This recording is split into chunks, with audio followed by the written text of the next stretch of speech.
Hi review family, how you doing today? I don't know which clown in the metaphorical circus needs to hear this, but this is a video I've wanted to make for a while because I think it's a very imperative thing that a lot of people seem to acknowledge but very few people seem to follow. And that is the fact that heavy does not equal good. Heavy does not equal good music. Heavy does not mean that you have substance. Heavy does not mean that you are doing anything that you can't get from a million other bands. But let's dissect this a little bit. Let's talk about the philosophy a little bit. Let's philosophize. It's not even a fucking word, but motherfucker, I just invented it. Or maybe it is. I'm too lazy to Google it. Either way, I'm getting sidetracked, so let's get into it. In the grand scheme of things, being heavy and pushing the envelope for the what's known as Loudness War is a very modern sort of term. It's not something that many bands in the past necessarily gave a shit about. If you go back and listen to interviews from some of the heaviest metal bands and extreme metal bands from the 80s and the 90s and sometimes even the early 2000s, you weren't hearing a lot of talks of them saying, we're just trying to be as loud as possible, we're trying to be as chaotic as possible. Obviously that was an incentive for some of them that wanted to push the envelope and innovate, but I don't think it was really on their mind. You would more often hear them talk about how they wanted to make great music, how they wanted to inspire people, or just make something crazy and chaotic for their fans, and because they wanted the energy of it and the sheer force of it. They weren't necessarily trying to make something that was just the loudest thing humanly possible.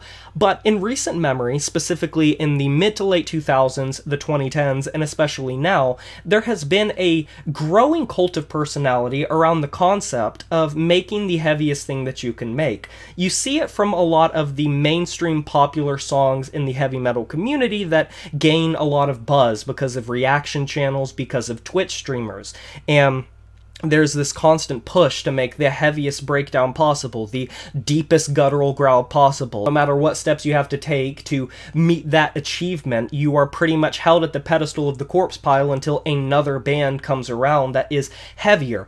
And I think on paper, when you get bands like Lorna Shore, when you get bands like Brand of Sacrifice, Slaughter to Prevail, that is a cool gimmick at first. But you need something to back the music up long term, and also not just be able to be outdone by the next heaviest band that tries to up the ante. There's such a vocal group in the metal community, not only for bands, but for people that has this sort of, desire to make something as loud and heavy and disgusting as possible. But for me, a lot of my favorite genres a lot of times are more harmonious, melodic, beautiful, textured, rich, have a lot of depth and dimension to them. And that's not to say I don't enjoy extreme genres, because on the other hand, some of my favorite genres are like brutal death metal and death grind. But I feel like people that push these bands to just be the heaviest thing they possibly can be, notice how a lot of the popular releases that fall under that category have a very sharp trajectory where they garner a lot of hype and they garner a lot of wow factor and zaniness, but before too long you see that trajectory slowly have a downward spiral. I mentioned this in my overrated bands video. Look at a band like Fluids. They were the hottest shit ever, and I got so much shit for talking about how I felt like it was just noise for the sake of noise and bubblegum where you chewed the flavor, spat it out, and it was all gone within 10 minutes because it didn't leave enough of a lasting impact. The same thing with a band like Vulvodynia or Acrania or Atoll or any host of bands like that, because you're not doing anything original. And don't get me wrong, originality does not define a musical genre either. You don't have to be innovating anything, and in fact some of my favorite albums and favorite bands don't really innovate, but they don't try to, and they certainly don't make things that just feel like everything else. The big difference between those wow factor albums and wow factor songs and bands that have their 5 minutes of fame where they gain a lot of hype, because bands like Slaughter to Prevail and Lorna Shore, those are outliers. They have massive fan bases now. They are major mainstream names. Slaughter to Prevail literally came to my capital city not too long ago, but that is uncommon. That's not the norm. That's not what usually happens, and